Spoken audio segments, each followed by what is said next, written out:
Hello my dear students, welcome to Eduport learning app. മക്കളെ, structure of atom എന്ന് പറയുന്ന വലിയൊരു ചാപ്റ്റർ അല്ലേ, +1 രണ്ടാമത്തെ ചാപ്റ്റർ സ്ട്രക്ചർ ഓഫ് ആറ്റം വളരെ ലെങ്തിയാണ്.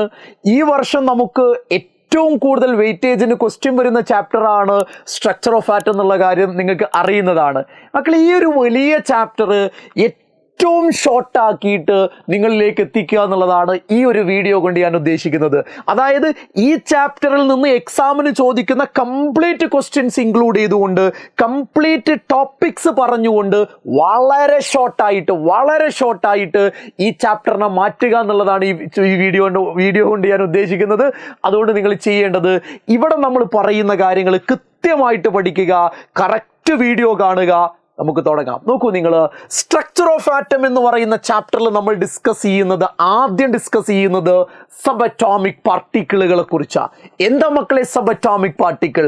ഒരു ആറ്റത്തിനകത്തുള്ള പാർട്ടിക്കിളുകളെ നമ്മൾ വിളിക്കുന്ന പേരാണ് സബ് അറ്റോമിക് പാർട്ടിക്കിൾ. മക്കൾക്കറിയാം, ആറ്റത്തിനകത്ത് ഇലക്ട്രോൺ ഉണ്ട്, പ്രോട്ടോൺ ഉണ്ട്, ന്യൂട്രോൺ ഉണ്ട്. അങ്ങനെ ഈ പ്രധാനപ്പെട്ട 3 സബ് അറ്റോമിക് പാർട്ടിക്കിളുകളെ കുറിച്ചാണ് നമുക്ക് ഈ ചാപ്റ്ററിന്റെ ആദ്യ ഭാഗത്ത് ഡിസ്കസ് ചെയ്യാനുള്ളത്. എന്നാൽ ഈ ആദ്യ ഭാഗത്ത് നിന്ന് എക്സാമിന് എപ്പോഴും ക്വസ്റ്റ്യൻ ആയിട്ട് വരാറുള്ളത് ഈ ക്വസ്റ്റ്യനാ. എന്താ? കാഥോഡ് റേന്റെ 2 പ്രോപ്പർട്ടീസ് എഴുതുക, ആനോഡ് റേന്റെ 2 പ്രോപ്പർട്ടീസ് എഴുതുക.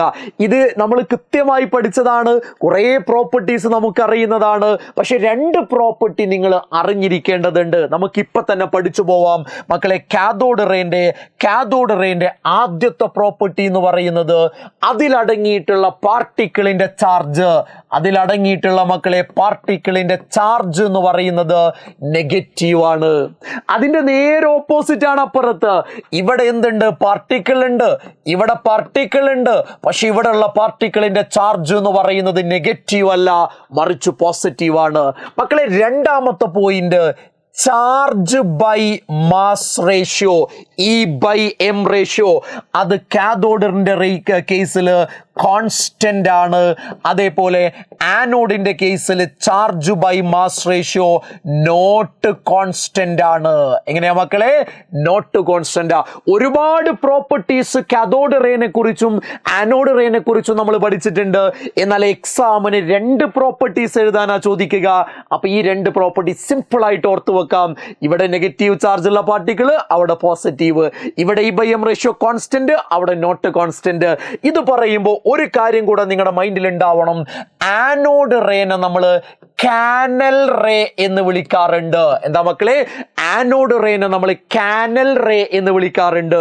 നോക്കൂ നിങ്ങൾ, question, right any 2 properties of cathode ray ചോദ്യമായിട്ട് വന്നിട്ടുണ്ട്. നോക്കൂ നിങ്ങൾ, right any 2 properties of canal ray.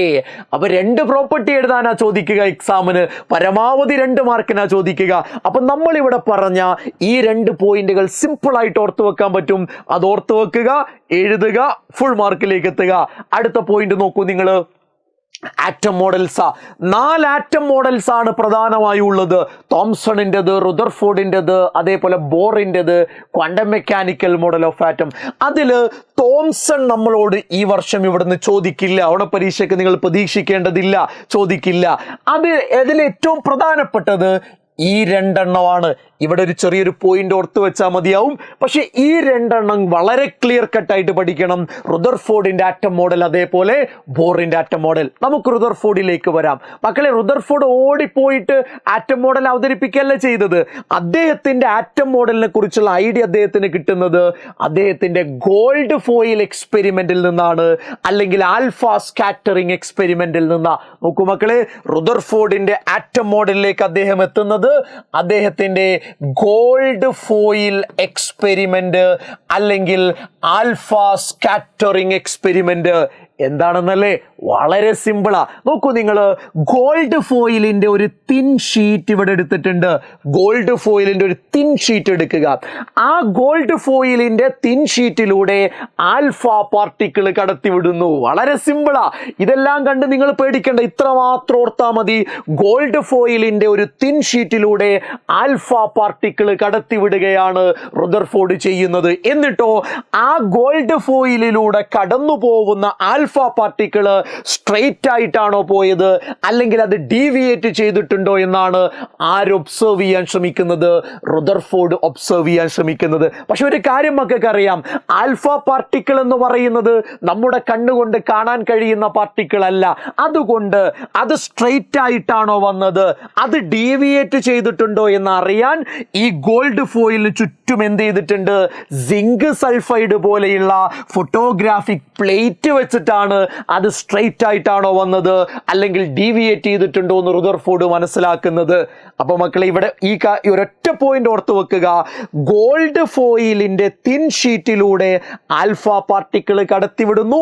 ആ കടന്നു പോകുന്ന ആൽഫ പാർട്ടിക്കിൾ സ്ട്രെയിറ്റ് ആയിട്ടാണോ പോയത് അല്ലെങ്കിൽ ഡീവിയേറ്റ് ചെയ്തിട്ടാണോ പോയത് എന്നാണ് റുദർഫോർഡ് ഒബ്സർവ് ചെയ്യാൻ ശ്രമിക്കുന്നത്. ആ ഒരൊറ്റ പോയിന്റ് ഓർത്ത് വെച്ചാൽ മതി. ഇനി ഈ എക്സ്പെരിമെന്റ് ചെയ്തപ്പോ അദ്ദേഹത്തിന് പ്രധാനപ്പെട്ട 3 ഒബ്സർവേഷൻസ് ആ കിട്ടുന്നത്. ഏതൊക്കെയാണെന്നല്ലേ നോക്കൂ നിങ്ങൾ. അതിൽ ഒന്നാമത്തെ observation, most of the alpha പാർട്ടിക്കിളും ഗോൾഡ് ഫോയിലിലൂടെ കടന്നു പോകുന്നത് വിത്തൗട്ട് എനി ഡീവിയേഷനാ. മക്കളെ 99.9% അഥവാ most of the alpha particle gold ഫോയിലിലൂടെ കടന്നു പോകുന്നത് വിത്തൗട്ട് എനി ഡീവിയേഷൻ ആണ് എന്നതാണ് ആദ്യത്തെ ഒബ്സർവേഷൻ. രണ്ടാമത്തെ എന്താണെന്നറിയോ? ഫ്യൂ ആൽഫ പാർട്ടിക്കിള് അല്ലെങ്കിൽ small fractions of alpha particle അഥവാ വളരെ കുറച്ച് ആൽഫ പാർട്ടിക്കിൾ എന്ത് ചെയ്യുന്നുണ്ട്? സ്മോൾ ആംഗിളിൽ ഡീവിയേറ്റ് ചെയ്യുന്നുണ്ട്. സ്മോൾ ആംഗിളിൽ ഡീവിയേറ്റ് ചെയ്യുന്നുണ്ട്. മൂന്നാമത്തെ ഒബ്സർവേഷൻ എന്താ അറിയോ? വെരി ഫ്യൂ ആൽഫ പാർട്ടിക്കിള്, അതായത് അതിലൊരു നമ്പർ പറയുന്നുണ്ട്. എത്രയാണെന്നറിയോ? 1 in 20,000. അതായത് 20,000 ആൽഫ പാർട്ടിക്കിളൊക്കെ നമ്മൾ കടത്തിവിട്ടാൽ അതിലൊരാള് മാത്രം അത്രയും എന്താ പറയുക minute number of particle, very few alpha particle എന്ത് ചെയ്യുന്നുണ്ട് എന്നറിയോ? അത് ബൗൺസ് ബാക്ക് ചെയ്യുന്നുണ്ട്. എന്താ ബൗൺസ് ബാക്ക് ചെയ്യാന്ന് പറഞ്ഞാൽ പോയ പോലെ തിരിച്ചു വരിക, അതാണ് ബൗൺസ് ബാക്ക് ചെയ്യുക എന്ന് പറയുന്നത്. അപ്പൊ ഇതാണ് റുദർഫോർഡിന്റെ ഗോൾഡ് ഫോയിൽ എക്സ്പെരിമെന്റിന്റെ പ്രധാനപ്പെട്ട 3 ഒബ്സർവേഷൻസ്. മക്കള് പറഞ്ഞേ, വളരെ സിമ്പിളാ. ഒന്നെന്താ? മോസ്റ്റ് ഓഫ് ദ ആൽഫ പാർട്ടിക്കിളിനും ഒരു ഡീവിയേഷനും ഇല്ല. ഫ്യൂ ആൽഫ പാർട്ടിക്കിൾസ് സ്മോൾ ആംഗിളിൽ ഡീവിയേറ്റ് ചെയ്യുന്നുണ്ട്. Very few alpha particle bounce back ചെയ്യുന്നുണ്ട്. ക്ലിയർ ആണല്ലോ? ഈ ഒബ്സർവേഷനിൽ നിന്ന് അദ്ദേഹം ചില ഇൻഫറൻസിലേക്ക് അല്ലെങ്കിൽ ചില കൺക്ലൂഷൻസിലേക്ക് എത്തിച്ചേരുന്നുണ്ട്. എന്താണെന്നറിയോ? മോസ്റ്റ് ഓഫ് ദ ആൽഫ പാർട്ടിക്കിളിനും ഒരു ഡീവിയേഷനും ഇല്ല എന്ന് പറഞ്ഞാൽ അതിന്റെ അർത്ഥം ആറ്റത്തിനകത്തുള്ള most of the space empty ആണ്. The most of the space in an atom is empty. ഇനി മക്കളെ, പോസിറ്റീവ് ചാർജാണ് ആൽഫക്കുള്ളത്. ആ പോസിറ്റീവ് ചാർജുള്ള ആൽഫ പാർട്ടിക്കിൾ വരുമ്പോൾ അത് ചെറിയ ആംഗിളിൽ ഡീവിയേറ്റ് ചെയ്ത് പോകുന്നുണ്ട് എന്ന് പറഞ്ഞാൽ അതിന്റെ അർത്ഥം എന്താണെന്നറിയോ? നോക്കൂ നിങ്ങൾ. The positive charge of an atom is concentrated in a very small volume at the center called nucleus. ആറ്റത്തിന്റെ പോസിറ്റീവ് ചാർജ് ഒക്കെ ആറ്റത്തിന്റെ സെന്ററിലുള്ള ഒരു ചെറിയ വോളിയത്തിലേക്ക് കോൺസെൻട്രേറ്റ് ചെയ്തിട്ടുണ്ട്. അതുകൊണ്ടാണ് ചെറിയ ആംഗിളിൽ ഡീവിയേറ്റ് ചെയ്ത് പോയത്. അപ്പോൾ ആ കോൺസെൻട്രേറ്റ് ചെയ്ത ആ റീജിയണിനെ നമ്മൾ ന്യൂക്ലിയസ് എന്നാ വിളിക്കുക. എന്താണ് വിളിക്കുക? ആറ്റത്തിനകത്തുള്ള പോസിറ്റീവ് ചാർജ് ഒക്കെ ആറ്റത്തിന്റെ സെന്ററിലുള്ള ഒരു സ്മോൾ വോളിയത്തിലേക്ക് കോൺസെൻട്രേറ്റ് ചെയ്തിട്ടുണ്ട്. ആ ഏരിയനെ വിളിക്കുന്ന പേരെന്താ? ന്യൂക്ലിയസ്. ഇനി വെരി ഫ്യൂ നമ്പർ അല്ലേടാ ബൗൺസ് ബാക്ക് ചെയ്ത്. അതിന്റെ അർത്ഥം എന്താണെന്നറിയോ? The volume occupied by the nucleus is negligibly small are compared to the total volume of the atom. എന്ന് പറഞ്ഞാൽ ആറ്റത്തിന്റെ ടോട്ടൽ വോളിയമായിട്ട് നമ്മൾ കമ്പയർ ചെയ്യുമ്പോൾ അതിന്റെ സെന്ററിലുള്ള ന്യൂക്ലിയസിന്റെ വോളിയം എന്ന് പറയുന്നത് നെഗ്ലിജിബിളി സ്മോൾ ആണ്. അതായത് വെരി വെരി സ്മോൾ ആണ് എന്നാണ് അതിന്റെ അർത്ഥം. ഓക്കെ ആണല്ലോ പറഞ്ഞത് മക്കളെ? ഐഡിയ കിട്ടിയല്ലോ? ഐഡിയ ഓക്കെ ആണല്ലോ? യെസ്. അപ്പൊ 3 ഒബ്സർവേഷൻ നമ്മൾ പറഞ്ഞു. അതിൽ നിന്ന് അദ്ദേഹം എത്തിച്ചേർന്ന 3 കൺക്ലൂഷൻസ് അഥവാ 3 ഇൻഫറൻസ് നമ്മൾ മനസ്സിലാക്കി. ഇനി ഈ ഇൻഫറൻസിൽ നിന്ന് അല്ലെങ്കിൽ ഈ കൺക്ലൂഷൻസിൽ നിന്ന് ആണ് അദ്ദേഹത്തിന്റെ ന്യൂക്ലിയർ മോഡൽ ഓഫ് ആറ്റം അദ്ദേഹം ഡെവലപ്പ് ചെയ്യുന്നത്. നമുക്ക് നോക്കാം എന്താ അദ്ദേഹം പറയുന്നത്. ഒന്ന്, നമ്മുടെ രണ്ടാമത്തെ പോയിന്റ് തന്നെയാണ്. എന്താണ്? ഓൾ പോസിറ്റീവ് ചാർജ്, ഒരു ആറ്റത്തിന്റെ എല്ലാ പോസിറ്റീവ് ചാർജും അതേപോലെ ഒരു ആറ്റത്തിന്റെ മോസ്റ്റ് ഓഫ് ദ മാസും and most of the mass of the atom എന്താ ചെയ്യുന്നതെന്നറിയോ, are concentrated to in an extremely small region called nucleus. അതായത് ഒരു ആറ്റത്തിന്റെ പോസിറ്റീവ് ചാർജും ഒരു ആറ്റത്തിന്റെ മോസ്റ്റ് ഓഫ് ദ മാസും ആറ്റത്തിന്റെ സെന്ററിലുള്ള ഒരു സ്മോൾ റീജിയനിലേക്കാണ് കോൺസെൻട്രേറ്റ് ചെയ്തത്. ആ റീജിയണിനെയാണ് നമ്മൾ ന്യൂക്ലിയസ് എന്ന് വിളിക്കുക. മക്കളെ, ആ റീജിയണിനെ എന്താണ് വിളിക്കുക? ആ റീജിയണിനെ ന്യൂക്ലിയസ് എന്ന് വിളിക്കുക. രണ്ടാമത്തെ പോയിന്റ് എന്താ അറിയോ, ആ ന്യൂക്ലിയസിന് ചുറ്റും എന്ത് ചെയ്യുന്നുണ്ട്? നെഗറ്റീവ് ചാർജുള്ള ഇലക്ട്രോണുകൾ സർക്കുലാർ പാത്തിൽ ഹൈ സ്പീഡിൽ റിവോൾവ് ചെയ്യുന്നുണ്ട്. ആ പാത്തിനെ നമുക്ക് വേണമെങ്കിൽ ഓർബിറ്റ് എന്ന് വിളിക്കാം. അതായത് ഈ ന്യൂക്ലിയസിന് ചുറ്റും ഇലക്ട്രോൺസ് സർക്കുലാർ പാത്തിൽ ഹൈ സ്പീഡിൽ റിവോൾവ് ചെയ്യുക. ആ പാത്തിനെ നമുക്ക് എന്ത് വിളിക്കാം? ഓർബിറ്റ്സ്. നോക്കൂ, electrons are revolving around the nucleus with a high speed in a circular path called orbit. അതിനെന്താ വിളിക്കുക? ഓർബിറ്റ്സ് എന്നാ വിളിക്കുക. ഇനി മൂന്നാമത്തെ പോയിന്റ് വളരെ സിമ്പിൾ ആണ്. ഇലക്ട്രോണിന്റെ ചാർജ് നെഗറ്റീവ്, ന്യൂക്ലിയസിന്റെ charge positive.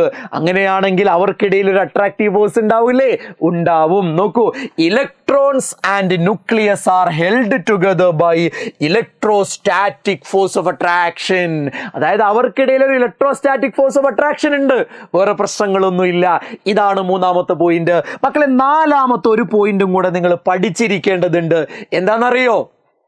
Size of nucleus.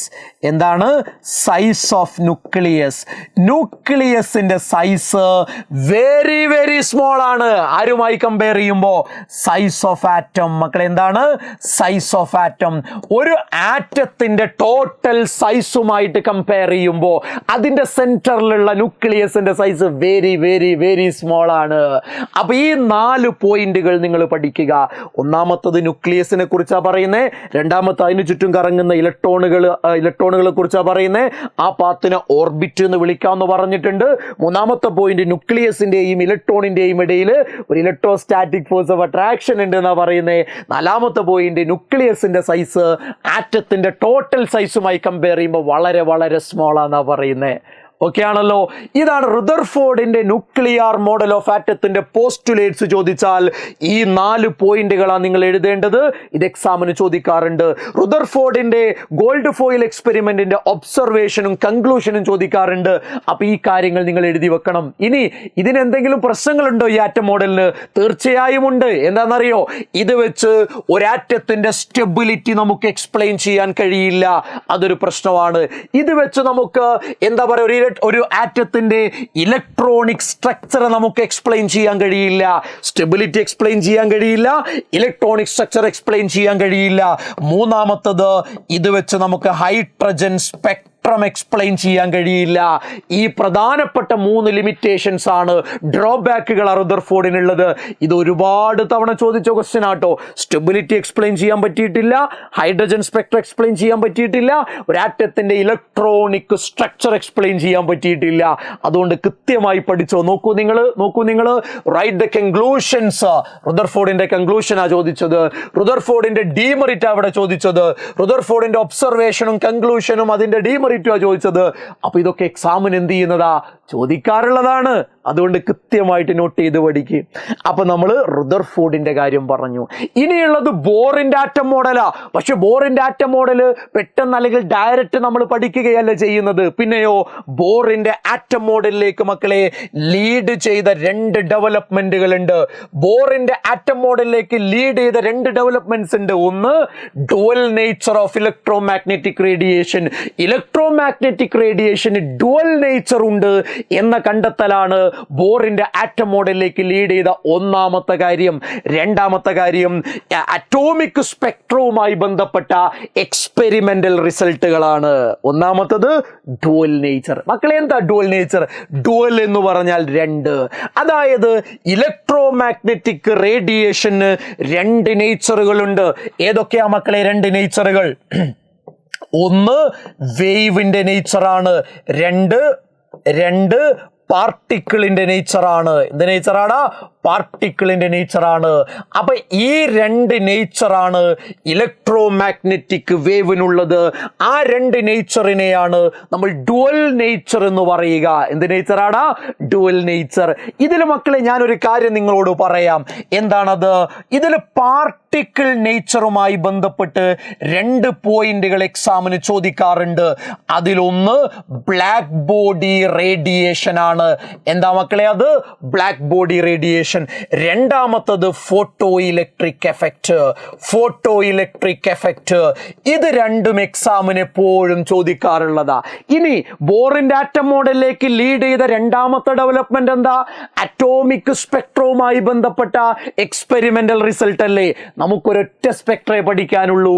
ഇവിടെ നമുക്ക് പഠിക്കാനുള്ള സ്പെക്ട്രം എന്ന് പറയുന്നത് ഹൈഡ്രജന്റെ സ്പെക്ട്രമാണ്, അല്ലെങ്കിൽ ഹൈഡ്രജന്റെ ലൈൻ സ്പെക്ട്രമാണ്. ഹൈഡ്രജന്റെ ലൈൻ സ്പെക്ട്രമാ. അപ്പൊ മക്കൾ മനസ്സിലാക്കേണ്ടത്, എക്സാം പോയിന്റ് ഓഫ് വ്യൂല് നിങ്ങളോട് സംസാരിച്ചാൽ ബോറിന്റെ ആറ്റം മോഡൽ പഠിക്കുന്നതിന്റെ മുന്നേ 3 പ്രധാനപ്പെട്ട ക്വസ്റ്റ്യൻസ് നിങ്ങൾ പ്രതീക്ഷിക്കേണ്ടതുണ്ട്. ഏതൊക്കെയാണ് ആ ക്വസ്റ്റ്യൻസ്? അതിലൊന്ന് black body radiation, 2 photo electric effect, 3 എന്താടാ? ഹൈഡ്രജൻ സ്പെക്ട്രം അല്ലെങ്കിൽ ലൈൻ സ്പെക്ട്രം ഓഫ് ഹൈഡ്രജൻ. എങ്ങനെയാ? Line spectrum of hydrogen. നമുക്ക് നോക്കാം.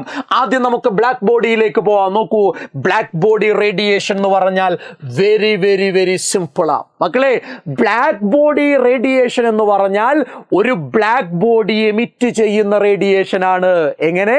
ഒരു ബ്ലാക്ക് ബോഡി എമിറ്റ് ചെയ്യുന്ന റേഡിയേഷനെയാണ് നമ്മൾ ബ്ലാക്ക് ബോഡി റേഡിയേഷൻ എന്ന് പറയാ. ഒരു ബ്ലാക്ക് ബോഡി എമിറ്റ് ചെയ്യുന്ന റേഡിയേഷൻ ആണെന്ത്? Black body radiation. സാറേ അപ്പൊ ബ്ലാക്ക് ബോഡി എന്താ? ബ്ലാക്ക് ബോഡി എന്ന് പറഞ്ഞാൽ അതൊരു ബ്ലാക്ക് കളറിലുള്ള ബോഡി എന്നല്ല മനസ്സിലാക്കേണ്ടത്, അതൊരു ഐഡിയൽ ബോഡിയാണ്. എന്താണ് ഐഡിയൽ ബോഡിയുടെ പ്രത്യേകത? അതിനെല്ലാ ഫ്രീക്വൻസിയിലുള്ള റേഡിയേഷനെയും അബ്സോർബ് ചെയ്യാൻ കഴിയും. അതിനെല്ലാ ഫ്രീക്വൻസിയിലുള്ള റേഡിയേഷനെയും എമിറ്റ് ചെയ്യാനും കഴിയും. അതായത് എല്ലാ ഫ്രീക്വൻസിയിലുള്ള റേഡിയേഷനെയും അബ്സോർബ് ചെയ്യാൻ കഴിയുന്ന, എല്ലാ ഫ്രീക്വൻസിയിലുള്ള റേഡിയേഷനെയും എമിറ്റ് ചെയ്യാൻ കഴിയുന്ന ഒരു ഐഡിയൽ ബോഡി ഉണ്ടെങ്കിൽ അയാളെ നമ്മൾ വിളിക്കുന്ന പേരാണ് ബ്ലാക്ക് ബോഡി. ഓക്കെ, ആ ബ്ലാക്ക് ബോഡി എമിറ്റ് ചെയ്യുന്ന റേഡിയേഷൻ ആണ് എന്ത്? Black body radiation. അത്രയേ ഉള്ളൂ, വളരെ സിമ്പിൾ ആണ്. ആ ബ്ലാക്ക് ബോഡി എന്ന് പറഞ്ഞ ഒരു ഐഡിയൽ ബോഡിയാണ് which emits and absorbs all frequencies of radiation. അങ്ങനെയുള്ള ആളെ നമുക്ക് ബ്ലാക്ക് ബോഡി എന്ന് വിളിക്കാം. And the radiation emitted by black body is called black body radiation. Black body emit ചെയ്യുന്ന റേഡിയേഷൻ ആണ് ബ്ലാക്ക് ബോഡി റേഡിയേഷൻ. ആരാ ബ്ലാക്ക് ബോഡി എന്ന് മനസ്സിലായോ? എല്ലാ ഫ്രീക്വൻസിയുള്ള റേഡിയേഷനെ അബ്സോർബ് ചെയ്യുന്ന, എമിറ്റ് ചെയ്യുന്ന ഒരു ഐഡിയൽ ബോഡിയാണ് ബ്ലാക്ക് ബോഡി. ഓക്കെ ആണല്ലോടാ? യെസ്. ഇനി അപ്പൊ നമ്മൾ ഇവിടെ എന്ത് പഠിച്ചു? ബ്ലാക്ക് ബോഡി റേഡിയേഷൻ പഠിച്ചു. ഇനി എന്താ പഠിക്കേണ്ടേ? Photo electric effect. അതിലേക്ക് പോവാം. ഇതാണ് ഫോട്ടോ ഇലക്ട്രിക് എഫക്റ്റ്. ഒന്നുമില്ല, ഒരു മെറ്റൽ സർഫസിലേക്ക് മക്കളെ, ഒരു മെറ്റലിന്റെ സർഫസിലേക്ക് സഫിഷ്യന്റ് എനർജി ഉള്ള ഒരു ലൈറ്റ് വന്ന് ഹിറ്റ് ചെയ്യുമ്പോൾ അവിടുന്ന് ഇലക്ട്രോൺ ഇജക്റ്റ് ചെയ്യുന്ന ഫിനോമിനയാണെന്ത്? Photo electric effect. ഒരു മെറ്റലിന്റെ സർഫസിലേക്ക് സഫിഷ്യന്റ് എനർജി ഉള്ള ഒരു ലൈറ്റ് വന്ന് ഹിറ്റ് ചെയ്യുമ്പോൾ അവിടുന്ന് ഇലക്ട്രോൺ ഇജക്ട് ചെയ്യുക. That is called photo electric effect. നോക്കൂ നിങ്ങൾ, it is a phenomenon of ejection of electron by certain metals. ചില മെറ്റലുകൾ ഇലക്ട്രോൺ ഇജക്ട് ചെയ്യുന്ന ഫിനോമിനയായത്.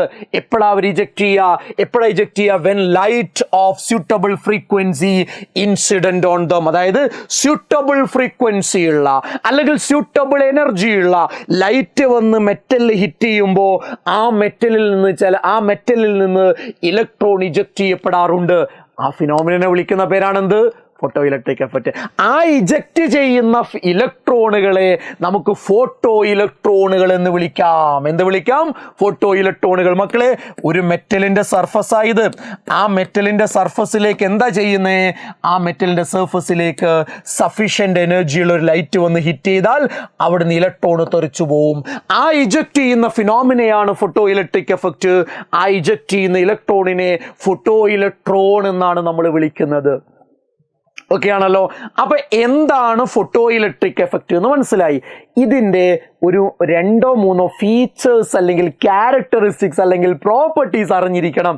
എന്താ നോക്കൂ നിങ്ങൾ, അതിൽ ഒന്നാമത്തെ പോയിന്റ് എന്താണെന്നറിയോടാ? അവിടെ നോ ടൈം ലാഗ് എന്നുള്ളതാണ്. അതായത് ലൈറ്റ് വന്ന് ഹിറ്റ് ചെയ്യുന്നതിനും അവിടെ നിന്ന് ഇലക്ട്രോൺ ഇജക്റ്റ് ചെയ്യുന്നതിനും ഇടയ്ക്ക് എന്തില്ല, ഒരു ടൈം ഗ്യാപ്പ് ഇല്ല, ഒരു ടൈം ലാഗ് ഇല്ല. ലൈറ്റ് വന്ന് ഹിറ്റ് ചെയ്യുന്ന ആ മൊമെന്റിൽ തന്നെ അവിടെ നിന്ന് ഇലക്ട്രോൺ എന്ത് ചെയ്യുന്നുണ്ട്, ഇജക്റ്റ് ചെയ്തു പോകുന്നുണ്ട് എന്ന കാര്യം കൃത്യമായി മനസ്സിലാക്കേണ്ടതുണ്ട്. മക്കളെ, രണ്ടാമത്തെ പോയിന്റ് എന്താണെന്നറിയോ?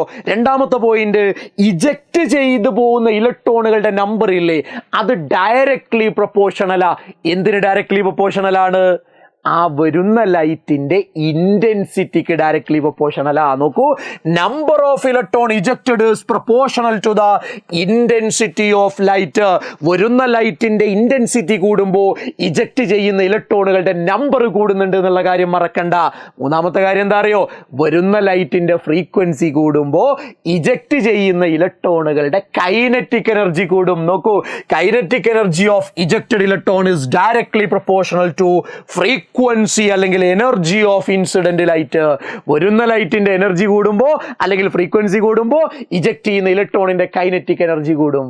ഓക്കെ, ഇനി നാലാമത്തെ നിങ്ങൾ ഒന്ന് അറിഞ്ഞു വെച്ചാൽ മതി. അതായത് എല്ലാ മെറ്റൽസിലേക്കും ഏതെങ്കിലും ഒരു ലൈറ്റ് വരുമ്പോൾ അവിടെ ഫോട്ടോ ഇലക്ട്രിക് എഫക്റ്റ് ഒന്നും നടക്കൂല. അപ്പൊ ഫോട്ടോ ഇലക്ട്രിക് എഫക്റ്റ് നടക്കണമെങ്കിൽ ആ വരുന്ന ലൈറ്റിനൊരു മിനിമം ഫ്രീക്വൻസി വേണം. അതിനാണ് നമ്മൾ ത്രെഷോൾഡ് ഫ്രീക്വൻസി എന്ന് പറയാ. ആ ത്രെഷോൾഡ് ഫ്രീക്വൻസി അതൊരു മിനിമം ഫ്രീക്വൻസിയാ. അതുണ്ടെങ്കിലേ എന്ത് നടക്കുകയുള്ളൂ? ഫോട്ടോ ഇലക്ട്രിക് എഫക്റ്റ് നടക്കുകയുള്ളൂ. അപ്പൊ 4 പോയിന്റുകൾ ഇവിടെ പറഞ്ഞിട്ടുണ്ട്. അതിലൊരു 2 or 3 എണ്ണം പഠിച്ചു വെക്കുന്നത് നല്ലതാ. ഒന്ന്, ടൈം ഗ്യാപ്പ് ഇല്ല എന്ന് പറഞ്ഞു. 2, വരുന്ന ലൈറ്റിന്റെ ഇന്റൻസിറ്റിയും ഇജക്ട് ചെയ്യുന്ന ഇലക്ട്രോണിന്റെ നമ്പറും ഡയറക്ട്ലി പ്രൊപ്പോർഷണൽ ആണെന്ന് പറഞ്ഞു. 3, വരുന്ന ലൈറ്റിന്റെ എനർജി അല്ലെങ്കിൽ ഫ്രീക്വൻസിയും ഇജക്ട് ചെയ്യുന്ന ഇലക്ട്രോണിന്റെ കൈനറ്റിക് എനർജിയും ഡയറക്ട്ലി പ്രൊപ്പോർഷണൽ ആണെന്ന് പറഞ്ഞു. 4, ഇത് നടക്കണമെങ്കിൽ വരുന്ന ലൈറ്റിനൊരു മിനിമം ഫ്രീക്വൻസി വേണം. അത് ത്രെഷോൾഡ് ഫ്രീക്വൻസി എന്നാണ് അറിയപ്പെടുന്നത് എന്നും പറഞ്ഞു. ഓക്കെ ആണോടാ? യെസ്. ഇനി ഐൻസ്റ്റീന്റെ ഒരു പ്രധാനപ്പെട്ട കോൺട്രിബ്യൂഷൻ ഉണ്ട്. അതായത് ഫോട്ടോ ഇലക്ട്രിക് എഫക്റ്റ് കണ്ടുപിടിക്കുന്നത് ആക്ച്വലി ഹേർട്സ് ആണ്. പക്ഷെ ഇത് പ്രോപ്പറായിട്ട് എക്സ്പ്ലെയിൻ ചെയ്യുന്നത് ഐൻസ്റ്റീൻ ആണ്. ഐൻസ്റ്റീൻ ചെയ്യുന്ന ഒരു കാര്യം എന്താ അറിയോ? ആ ഇജക്റ്റ് ചെയ്യുന്ന ഇലക്ട്രോണുകളുടെ കൈനറ്റിക് എനർജി കാണാൻ, ഇജക്റ്റ് ചെയ്യുന്ന ഇലക്ട്രോണുകളുടെ കൈനറ്റിക് എനർജി കാണാൻ ഐൻസ്റ്റീൻ ഒരു ഇക്വേഷൻ പറഞ്ഞു തരുന്നുണ്ട്. ഏതാണ് equation? Kinetic energy of ejected electron is equal to h into nu minus nu zero. എങ്ങനെയാ മക്കളെ? Kinetic energy of ejected electron is equal to h into nu minus nu zero. അപ്പൊ സാറേ, ഇവിടെ h എന്താ സാറേ? h എന്ന് പറഞ്ഞാൽ planks constant ആണ്. അതിന്റെ വാല്യൂ കാണാതെ പഠിക്കണം. 6.626 into 10 raised to minus 34 joule second ആണ്. സാറേ, എന്താ ന്യൂ എന്ന് പറഞ്ഞാൽ? അത് ഫ്രീക്വൻസിയാ. ഏത് ഫ്രീക്വൻസി? ഇൻസിഡന്റ് ലൈറ്റിന്റെ ഫ്രീക്വൻസി. എങ്ങനെയാ മക്കളെ? Frequency of incident light. Frequency of incident light എന്താ? ന്യൂ സീറോ എന്ന് പറഞ്ഞാൽ ത്രെഷോൾഡ് ഫ്രീക്വൻസി. എങ്ങനെയാണ്? Threshold frequency. ആ മിനിമം ഫ്രീക്വൻസി ഇല്ലേ, അതിനെ ത്രെഷോൾഡ് ഫ്രീക്വൻസി എന്ന് പറയാം. ഇത് എക്സാമിന് എപ്പോഴും ക്വസ്റ്റ്യൻ വരുന്ന ഒരു ഫോർമാറ്റാ. ഇവിടെ ന്യൂന്റെ വാല്യൂ ക്വസ്റ്റ്യനിൽ ഉണ്ടാവും, ന്യൂ സീറോന്റെ വാല്യൂ ഉണ്ടാവും. കൈനറ്റിക് എനർജി കാണാനാ ചോദിക്കുക. പക്ഷെ എച്ചിന്റെ വാല്യൂ ഉണ്ടാവണമെന്ന് നിർബന്ധമില്ല. അത് കാണാതെ പഠിക്കണം. പ്ലാങ്ക്സ് കോൺസ്റ്റന്റിന്റെ വാല്യൂ എന്ന് പറഞ്ഞേടാ മക്കളെ. 6.626 into 10 raised to minus 34 joule second ആണ്. മറക്കണ്ട കേട്ടോ. നിർബന്ധമായി പഠിക്കുക, വളരെ ഇമ്പോർട്ടൻ്റാ. ഇനി അപ്പൊ നമ്മൾ എന്താ ഫോട്ടോ ഇലക്ട്രിക് എഫക്റ്റ് എന്ന് പഠിച്ചു. അതേപോലെ അതിന്റെ ഫീച്ചേഴ്സ് പഠിച്ചു. അതിന്റെ കൈനറ്റിക് എനർജി കാണാനുള്ള ഐൻസ്റ്റീൻ്റെ ഇക്വേഷനും പഠിച്ചു. ഇത് 3 ആവശ്യമുള്ളത്. നോക്കൂ നിങ്ങൾ, what is photo electric effect? എക്സാമിന് ക്വസ്റ്റ്യൻ ചോദിക്കാറുണ്ട്. Right any 2 important results observed during photo electric effect. നമ്മൾ 4 പോയിന്റ് പഠിച്ചില്ലേ? അതിലേതെങ്കിലും 2 പോയിന്റ് എഴുതി കൊടുക്കുക. അതേപോലെ നോക്കൂ, കൈനറ്റിക് എനർജി കാണാനുള്ള ഇക്വേഷനാ. Kinetic energy is equal to എച്ചിന്റെ value 6.626 into 10 raised to minus 34 nu minus nu zero അല്ലേ? നോക്കൂ, ഇവിടെ എന്താണ് ത്രഷോൾഡ് ഫ്രീക്വൻസി ഇവിടെ തന്നിട്ടുണ്ട്, അതേപോലെ ഇൻസിഡന്റ് ലൈറ്റിന്റെ ഫ്രീക്വൻസി തന്നിട്ടുണ്ട്. അപ്പൊ ന്യൂ എത്രയാ 1.0 × 10⁻15 മൈനസ് ന്യൂ 0. Threshold frequency 7.0 × 10⁻14. ഇത് ചെയ്താൽ ആൻസർ കിട്ടും. പക്ഷെ ഒരു കാര്യം നിങ്ങൾ ശ്രദ്ധിച്ചോന്നറിയില്ല, ഈ രണ്ട് വാല്യൂസും ക്വസ്റ്റ്യനിലുണ്ട്, എച്ചിന്റെ വാല്യൂ ക്വസ്റ്റ്യനിലില്ല. അപ്പൊ എച്ചിന്റെ വാല്യൂ കാണാതെ അറിയുക എന്നുള്ളത് ഒരു പ്രധാനപ്പെട്ട കാര്യം. അതോടൊപ്പം തന്നെ കൈനറ്റിക് എനർജി കാണാനുള്ള ഇക്വേഷനും മക്കളെ അടിപൊളിയായിട്ട് നിങ്ങളുടെ മെമ്മറിയിൽ ഉണ്ടാവണം, അടിപൊളിയായിട്ട് നിങ്ങളുടെ മെമ്മറിയിൽ ഉണ്ടാവണം. അതില്ലെങ്കിൽ എടുത്തെഴുതാൻ ബുദ്ധിമുട്ടായിരിക്കും. ഓക്കെ ആണോടാ? യെസ്. ഇനി അടുത്തതിലേക്ക് പോവാം. Mention two observations which could not explain by wave nature. മക്കളെ, വേവ് നേച്ചർ വെച്ച് എക്സ്പ്ലെയിൻ ചെയ്യാൻ കഴിയാത്ത രണ്ട് കാര്യങ്ങളാണ് പാർട്ടിക്കിൾ നേച്ചറുമായി ബന്ധപ്പെട്ട് നമ്മൾ പഠിച്ച ഫോട്ടോ ഇലക്ട്രിക് എഫക്റ്റും അതേപോലെ തന്നെ ബ്ലാക്ക് ബോഡി റേഡിയേഷനും. കേട്ടോ, അവിടെ എഴുതേണ്ടത് black body radiation and photo electric effect. ഇപ്പൊ നമ്മൾ എന്തൊക്കെ പഠിച്ചോടാ? നമ്മൾ ബ്ലാക്ക് ബോഡി റേഡിയേഷൻ പഠിച്ചില്ലേ, ഫോട്ടോ ഇലക്ട്രിക് എഫക്റ്റിന്റെ എല്ലാ കാര്യങ്ങളും പഠിച്ചില്ലേ. ഇനി അറിയേണ്ടത് ഹൈഡ്രജന്റെ ലൈൻ സ്പെക്ട്രം ആണ്. നോക്കൂ നിങ്ങൾ, ലൈൻ സ്പെക്ട്രം ഓഫ് ഹൈഡ്രജൻ. മക്കളെ, ലൈൻ സ്പെക്ട്രം ഓഫ് ഹൈഡ്രജൻ എന്ന് പറഞ്ഞാൽ കുറച്ച് സീരീസുകളാണ് നിങ്ങൾ പഠിക്കേണ്ടത്. ഏതൊക്കെയാണെന്ന് അറിയോടാ ആ സീരീസ്? ഇത് കാണാതെ പഠിക്കണം. ഹൈഡ്രജൻ സ്പെക്ട്രം ചോദിച്ചാൽ നിങ്ങളുടെ മനസ്സിലേക്ക് ഓടി വരേണ്ടത് എന്താണ്? കുറച്ച് സീരീസുകളാണ്. അത് ഈ ഓർഡറിൽ പഠിക്കണം. 1 Lyman series, 2 Balmer series, 3 Paschen series, 4 Brackett series, 5 Pfund series. ഏതൊക്കെയാന്ന് പറഞ്ഞേ? Lyman, Balmer, Paschen, Brackett, Pfund. Lyman, Balmer, Paschen, Brackett, Pfund. ഇനി N1ഉം N2ഉം അറിയണം. N1 എന്താണെന്ന് അറിയോടാ? 1 2 3 4 5. അത് ഈ ഓർഡറിൽ പഠിച്ചാൽ N1 പഠിക്കാൻ ബുദ്ധിമുട്ടില്ല. N2 എന്താ? N1നേക്കാൾ കൂടുതലുള്ളതൊക്കെ N2 ആ. 1നേക്കാൾ കൂടുതലുള്ളതൊക്കെ 2 3 4 ഒക്കെ N2 ആ. 2നേക്കാൾ കൂടുതലുള്ളതൊക്കെ 3 4 5 ഒക്കെ N2 ആണ്. അതായത് നിങ്ങൾ മനസ്സിലാക്കേണ്ടത് N1 എന്ന് പറഞ്ഞാൽ ഏത് ഷെല്ലിലേക്കാണ് ഇലക്ട്രോൺ വരുന്നത്, N2 എന്ന് പറഞ്ഞാൽ ഏത് ഷെല്ലിൽ നിന്നാണ് ഇലക്ട്രോൺ വരുന്നത്. അപ്പൊ നിങ്ങൾ മനസ്സിലാക്കിക്കോ, 2ൽ നിന്ന് 3ൽ നിന്ന് 4ൽ നിന്നൊക്കെ ഇലക്ട്രോൺ ഒന്നാമത്തെ ഷെല്ലിലേക്ക് വരുമ്പോഴുണ്ടാവുന്ന സീരീസ് ആണ് ലൈമൺ സീരീസ്. 3ൽ നിന്നും 4ൽ നിന്നും 5ൽ നിന്നൊക്കെ 6ൽ നിന്നും 7ൽ നിന്നൊക്കെ 2ലേക്ക് ഇലക്ട്രോൺ വരുമ്പോൾ ഉണ്ടാവുന്ന സീരീസ് ആണ് ബാൾമർ സീരീസ്. അങ്ങനെ ഇത് നിങ്ങൾക്ക് മനസ്സിലായിക്കൂടെ? എവിടെ നിന്ന് വരുന്നു? അതാണ് N2 എന്നാ വരിക. എങ്ങോട്ടാ വരിക? N1ലേക്കാ വരിക. ഓക്കെ, മനസ്സിലാക്കുക. ഇനി ലൈമണ് UV റീജിയണിലാണ്, അൾട്രാ വയലറ്റ് റീജിയണിലാണ്. ബാൾമർ നമുക്ക് കാണാൻ കഴിയുന്ന വിസിബിൾ റീജിയണിലാണ്. ബാക്കിയുള്ള ബ്രാക്കറ്റും അതേപോലെ തന്നെ ഫണ്ടും അതേപോലെ പാഷനൊക്കെ ഇൻഫ്രാറെഡ് റീജിയണിലാണ്. ഏത് റീജിയണിലാടാ? ഇൻഫ്രാറെഡ് റീജിയണിലാണ്. ഈ ടേബിൾ കാണാതെ പഠിക്കൽ നിർബന്ധമുള്ള കാര്യമാണ്. അതിൽ ഒരു കോംപ്രമൈസും ഇല്ല, നിർബന്ധമായി പഠിച്ചേ പറ്റൂ. നോക്കൂ മക്കളെ, ഒരു കാര്യം ഞാൻ പറയട്ടെ, ഒന്ന് ശ്രദ്ധിച്ചു കേട്ടോ. ഇത് 1ാമത്തെ ഷെല്ല്, ഇത് 2ാമത്തെ ഷെല്ല്, ഇത് 3ാമത്തെ ഷെല്ല്. മക്കളെ ശ്രദ്ധിച്ചു കേൾക്കണേ. നിങ്ങൾക്കറിയാം, 2ാമത്തെ ഷെല്ലിൽ ഒരു ഇലക്ട്രോൺ ഉണ്ട് എന്ന് വിചാരിക്കുക. 2ാമത്തെ ഷെല്ലിനേക്കാൾ എനർജി കൂടുതലാണ് 3ാമത്തെ ഷെല്ലിന്. 2ാമത്തെ ഷെല്ലിനേക്കാൾ എനർജി കുറവാണ് 1ാമത്തെ ഷെല്ലിന്. അപ്പോൾ ഒരു ഇലക്ട്രോണിന് 2ൽ നിന്ന് 3ലേക്ക് പോകണമെങ്കിൽ അയാൾ വേവിന്റെ രൂപത്തിൽ എനർജി അബ്സോർബ് ചെയ്യേണ്ടി വരും. ഇനി 2ൽ നിന്ന് അയാൾ 1ലേക്കാണ് വരുന്നതെങ്കിൽ അയാൾ വേവിന്റെ ഫോമിൽ എനർജി പുറത്തേക്ക് വിടേണ്ടതായിട്ട് വരും. ആണോടാ മക്കളെ? വേവിന്റെ ഫോമിൽ അയാൾ എനർജി എന്ത് ചെയ്യേണ്ടതായിട്ട് വരും? പുറത്തേക്ക് വിടേണ്ടതായിട്ട് വരും. അപ്പോൾ ആ പുറത്തേക്ക് പോകുന്ന വേവിന്റെ അല്ലെങ്കിൽ അകത്തേക്ക് വരുന്ന വേവിന്റെ വേവ് നമ്പർ കാണാൻ ഒരു ഇക്വേഷൻ ഉണ്ട്. അതിനെയാണ് റൈഡ്ബർഗ് ഇക്വേഷൻ എന്ന് പറയുക. എന്താടാ മക്കളെ? റൈഡ്ബർഗ് ഇക്വേഷൻ എന്ന് പറയുക. അത് എന്തിനുള്ള ഇക്വേഷനാ? വേവ് നമ്പർ കാണാനുള്ള equation. Wave number is equal to RH × 1/n1² minus 1/n2². 1 എന്താടാ? n2² ആണ്. ഇനി മക്കളെ, RH എന്താന്നല്ലേ? അത് റൈഡ്ബർഗ് കോൺസ്റ്റന്റ്. അതിന്റെ വാല്യൂ 1,09,677 ആണ്. ഓക്കെ, വേവ് നമ്പറിന്റെ യൂണിറ്റ് സെന്റിമീറ്റർ ഇൻവേഴ്സ്. ഇത് കൃത്യമായിട്ട് ഓർമ്മയിൽ ഉണ്ടാവേണ്ടതാണ് മക്കളെ. പഠിക്കണം. ഫോർ എക്സാമ്പിൾ, നമ്മുടെ മൂന്നാമത്തെ ഷെല്ലിൽ നിന്ന് ഇലക്ട്രോൺ ഒന്നാമത്തെ ഷെല്ലിലേക്ക് വരുന്നു എന്ന് വിചാരിക്ക്. അപ്പൊ എന്താ ചെയ്യുക? N1 സ്ഥാനത്ത് 1 കൊടുക്ക്, N2 സ്ഥാനത്ത് 3 കൊടുക്ക്. അപ്പൊ നമുക്ക് 1/1² - 1/3² എന്ന് കിട്ടൂലേ? അതിനെ ഈ വാല്യൂ കൊണ്ട് മൾട്ടിപ്ലൈ ചെയ്താൽ വേവ് നമ്പർ കിട്ടൂലേ? കിട്ടും. അപ്പൊ രണ്ട് കാര്യങ്ങൾ ഇമ്പോർട്ടൻ്റാ മക്കളെ, രണ്ട് കാര്യങ്ങൾ ഇമ്പോർട്ടൻ്റാ. ഒന്ന്, ഹൈഡ്രജൻ സ്പെക്ട്രം ചോദിക്കുമ്പോൾ ഈ ടേബിൾ നീറ്റായിട്ട് എഴുതാൻ കഴിയണം. രണ്ടാമത്തത്, വേവ് നമ്പർ ചോദിച്ചാൽ ഇത് നിങ്ങൾ കാൽക്കുലേറ്റ് ചെയ്യാൻ ഈ ഇക്വേഷൻ നിങ്ങൾ പഠിച്ചിരിക്കേണ്ടതുണ്ട്. പിന്നെ വേറൊരു കാര്യമുണ്ട്, എന്താണെന്നറിയോടാ? എന്താ പറയാ, വേവ് നമ്പർ അല്ലേ ഇവിടെ കിട്ടിയേ? ആ വേവ് നമ്പറിന്റെ റെസിപ്രോക്കൽ എടുത്താൽ 1 വേവ് നമ്പർ എന്താ? വേവ് ലെങ്ത് ആണ് എന്നൊരു കാര്യം കൂടെ അറിഞ്ഞിരിക്കുന്നത് നല്ലതാ. കാര്യം ഇവിടെ കിട്ടുന്ന വേവ് നമ്പറിന്റെ റെസിപ്രോക്കൽ എടുത്താൽ you will get wave length. എന്താ മക്കളെ കിട്ടുക? നമുക്ക് വേവ് ലെങ്ത് കിട്ടുവടാ. അതുകൊണ്ട് ഇത് പഠിച്ചിരിക്കൽ നിർബന്ധമാ. അപ്പൊ ഞാനൊരു കാര്യം ചോദിക്കട്ടെ, ബോറിന്റെ ആറ്റം മോഡലിലേക്ക് ലീഡ് ചെയ്തിട്ടുള്ള രണ്ട് ഡെവലപ്മെന്റ്സ് നമ്മൾ പഠിച്ചു. അവിടെ ക്വസ്റ്റ്യൻ ആയിട്ട് വരുന്ന 3 കാര്യങ്ങൾ ബ്ലാക്ക് ബോഡി റേഡിയേഷനും ഫോട്ടോ ഇലക്ട്രിക് എഫക്റ്റും ഹൈഡ്രജൻ സ്പെക്ട്രും ആണ് നമ്മൾ പറഞ്ഞു. അത് 3 നമ്മൾ പഠിച്ചു കഴിഞ്ഞല്ലോ.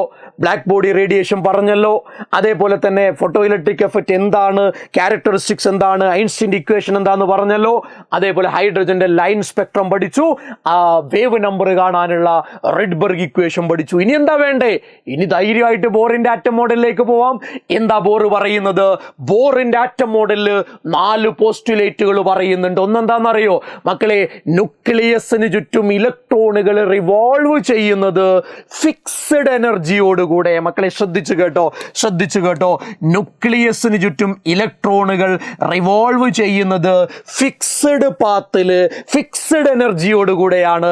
ആ പാത്തിനെ നമ്മൾ ഓർബിറ്റ് അല്ലെങ്കിൽ ഷെല്ല് എന്നൊക്കെയാ വിളിക്കുക. നമ്മൾ K shell, L shell, M shell എന്നൊക്കെ വിളിക്കുന്നില്ലേ? അത് തന്നെ. ന്യൂക്ലിയസിന് ചുറ്റും ഇലക്ട്രോണുകൾ റിവോൾവ് ചെയ്യുന്നത് ഫിക്സഡ് പാത്തിൽ, ഫിക്സഡ് എനർജിയോടുകൂടെയാ. ആ പാത്തിനെ ഓർബിറ്റ് അല്ലെങ്കിൽ ഷെല്ല് എന്ന് വിളിക്കുക. ഇനി മക്കളെ, രണ്ടാമത്തെ പോയിന്റ് എന്താ അറിയോടാ? ഒരു ഇലക്ട്രോണ് ഒരു ഓർബിറ്റിൽ തന്നെ ഇരുന്ന് കറങ്ങാണ്. അയാൾ മുകളിലേക്കോ താഴേക്കോ ഒന്നും പോകുന്നില്ല. ഒരാൾ ഒരു ഓർബിറ്റിൽ തന്നെ ഇരുന്ന് കറങ്ങുക എങ്കിൽ അയാളുടെ എനർജി കോൺസ്റ്റന്റ് ആ. നോക്കൂ, energy of an electron in an orbit is constant. ഒരു ഓർബിറ്റിൽ തന്നെയുള്ള ഇലക്ട്രോണിന്റെ എനർജി അത് ചേഞ്ച് ചെയ്യുന്ന പ്രശ്നമില്ല, അതെപ്പോഴും കോൺസ്റ്റന്റ് ആണ്. എന്നാൽ നിങ്ങൾക്കറിയാം, അയാൾ മുകളിലേക്കോ താഴേക്കോ പോയാൽ എനർജി ചേഞ്ച് ചെയ്യുന്നതാണ് അല്ലേ? When an electron moves to higher or lower orbit, its energy will change. ഒരു ഇലക്ട്രോൺ മുകളിലേക്കോ താഴേക്കോ പോയി കഴിഞ്ഞാൽ അയാളുടെ എനർജി ചേഞ്ച് ചെയ്യുക തന്നെ ചെയ്യുന്നുള്ള കാര്യം ഉറപ്പാണ്. അതാണ് മൂന്നാമത്തെ പോയിന്റ്. നാലാമത്തെ പോയിന്റ് എന്താ അറിയോ? ഇലക്ട്രോണുകളുടെ ആംഗുലാർ മൊമെന്റം ക്വാണ്ടൈസ്ഡ് ആണ്. സാറേ എന്താ ക്വാണ്ടൈസ്ഡ് എന്ന് പറഞ്ഞാൽ? അത് മൾട്ടിപ്പിൾ ആണ്. ആരെ മൾട്ടിപ്പിൾ ആണ്? h/2π മൾട്ടിപ്പിൾ ആണ്. സാറേ എന്തുകൊണ്ടാണ് മൾട്ടിപ്പിൾ ചെയ്യേണ്ടത്? n കൊണ്ട്. എന്താ n? ഷെല്ലിന്റെ നമ്പർ 1, 2, 3 എക്സെട്ര. നമ്മുടെ ഇലക്ട്രോണ് ഒന്നാമത്തെ ഷെല്ലിലാണെങ്കിൽ അയാളുടെ ആംഗുലാർ മൊമെന്റം കാണാൻ 1 × h/2π. നമ്മുടെ ഇലക്ട്രോൺ 5ാമത്തെ ഷെല്ലിലാണെങ്കിൽ അയാളുടെ ആംഗുലാർ മൊമെന്റം കാണാൻ 5 × h/2π. ഇതല്ലേ പരിപാടി മക്കളെ? ഇതല്ലടാ പരിപാടി. യെസ്. അപ്പൊ ഈ 4 പോസ്റ്റുലേറ്റുകൾ, ഈ 4 പോയിന്റുകൾ നിർബന്ധമായി ബൈ ഹാർട്ട് ചെയ്യണം. കാര്യം എക്സാമിന് ഇത് ക്വസ്റ്റ്യൻ ആയിട്ട് വരാറുണ്ട്. ബോറിന്റെ പോസ്റ്റുലേറ്റ്സ് ഇമ്പോർട്ടൻ്റാ, പോരാ, അതിൻ്റെ മെറിറ്റും അതിൻ്റെ ഡീമെറിറ്റും പഠിക്കണം. നമുക്ക് മെറിറ്റിലേക്ക് പോവാം. നോക്കൂ, ഇവിടെ വളരെ സിമ്പിളാ. റുദർഫോർഡിന്റെ ഡീമെറിറ്റുകൾ നിങ്ങൾ ആലോചിച്ചാൽ മതി. അതൊക്കെ ഇവിടെ മെറിറ്റാ. റുദർഫോർഡിന് സ്റ്റെബിലിറ്റി എക്സ്പ്ലെയിൻ ചെയ്യാൻ കഴിഞ്ഞിരുന്നില്ല, എന്നാൽ ഇദ്ദേഹത്തിന് അത് കഴിയുന്നുണ്ട്. It could explain stability of an atom. അവിടെ ഹൈഡ്രജൻ സ്പെക്ട്രം എക്സ്പ്ലെയിൻ ചെയ്യാൻ കഴിഞ്ഞിരുന്നില്ല, ഇവിടെ ബോറിന് അത് കഴിയുന്നുണ്ട്. മെറിറ്റാണ്. അവിടെ ഇലക്ട്രോണിക് സ്ട്രക്ചർ എക്സ്പ്ലെയിൻ ചെയ്യാൻ കഴിഞ്ഞിരുന്നില്ല, ഇവിടെ അത് കഴിയുന്നുണ്ട്. ഓക്കെ ആണോ മക്കളെ? റെഡിയാണോ? അവിടെ ഡീമെറിറ്റ് പഠിച്ചത് ഇവിടെ മെറിറ്റായി, വേറൊന്നുമില്ല. ഇനി ഇവിടെ ചില ഡീമെറിറ്റുകൾ ഉണ്ട്, ഇവിടെ ചില ലിമിറ്റേഷൻസ് ഉണ്ട്. എന്താ അറിയോ? ഒരു 2 ലിമിറ്റേഷൻ എങ്കിലും പഠിക്കണേ മക്കളെ. അതിലൊന്ന്, ഇദ്ദേഹം നോക്കൂ മക്കളെ, ഇദ്ദേഹം എന്താ പറയുക, it could not explain spectrum of atom other than hydrogen. ഹൈഡ്രജന്റെ സ്പെക്ട്രം മാത്രമേ ഇദ്ദേഹം എക്സ്പ്ലെയിൻ ചെയ്തിട്ടുള്ളൂ. ഹൈഡ്രജന്റെ സ്പെക്ട്രം മാത്രമേ ഇദ്ദേഹം എക്സ്പ്ലെയിൻ ചെയ്തിട്ടുള്ളൂ. അഥവാ ഒന്നിൽ കൂടുതൽ ഇലക്ട്രോൺ ഉള്ള ആറ്റത്തിന്റെ സ്പെക്ട്രം ഇദ്ദേഹത്തിന് എക്സ്പ്ലെയിൻ ചെയ്യാൻ കഴിഞ്ഞിട്ടില്ല. ഒന്നാമത്തെ കാര്യം. ഇനി മക്കളെ രണ്ടാമത്തൊരു കാര്യം പറയട്ടെ. രണ്ടാമത്തൊരു കാര്യം, അദ്ദേഹത്തിന് സ്റ്റാർക്ക് എഫക്റ്റും അതേപോലെ സീമൻ എഫക്റ്റും എക്സ്പ്ലെയിൻ ചെയ്യാൻ പറ്റിയിട്ടില്ല. അദ്ദേഹത്തിന് സ്റ്റാർക്ക് എഫക്റ്റും അതേപോലെ സീമൻ എഫക്റ്റും എക്സ്പ്ലെയിൻ ചെയ്യാൻ പറ്റിയിട്ടില്ല. എന്താ സ്റ്റാർക്ക് എഫക്റ്റ് എന്ന് പറഞ്ഞാൽ? ഇലക്ട്രിക് ഫീൽഡിന്റെ പ്രസൻസിൽ മക്കളെ, ഇലക്ട്രിക് ഫീൽഡിന്റെ പ്രസൻസിൽ ഒരു സ്പെക്ട്രൽ ലൈൻ സ്പ്ലിറ്റ് ചെയ്യുന്ന പ്രോസസ്സാണ് സ്റ്റാർക്ക് എഫക്റ്റ്. അതേ പ്രോസസ്സ് മാഗ്നറ്റിക് ഫീൽഡിന്റെ പ്രസൻസിൽ സ്പ്ലിറ്റ് ചെയ്യുന്നതിനെയാണ് സീമൻ എഫക്റ്റ് എന്ന് പറയുക. എന്താ മക്കളെ? It is splitting of spectral line in the presence of electric field Stark effect ആണ്. Splitting of spectral line in the presence of magnetic field Zeeman effect. ഇത് രണ്ടും എക്സ്പ്ലെയിൻ ചെയ്യാൻ ബോറിന് കഴിഞ്ഞിട്ടില്ല. ഓക്കെ, ഇനി മക്കളെ ആറ്റങ്ങൾ കൂടി ചേർന്നിട്ടല്ലേടാ മോളിക്യൂളുകൾ ഉണ്ടാവുക, കെമിക്കൽ ബോണ്ടൊക്കെ ഉണ്ടാക്കിയിട്ട്. അതെങ്ങനെ സംഭവിക്കുന്നതെന്ന് എക്സ്പ്ലെയിൻ ചെയ്യാനും അദ്ദേഹത്തിന് പറ്റിയിട്ടില്ല. പിന്നെ നമ്മൾ ഇനി പഠിക്കാൻ പോകുന്ന ഹെയ്സൻബർഗിന്റെ അൺസർട്ടൈനിറ്റി പ്രിൻസിപ്പിൾ ഉണ്ട്. ഹെയ്സൻബർഗിന്റെ അൺസർട്ടൈനിറ്റി പ്രിൻസിപ്പിൾ, അതിന് എഗെയിൻസ്റ്റ് ആണ് ബോറിന്റെ ആറ്റം മോഡൽ.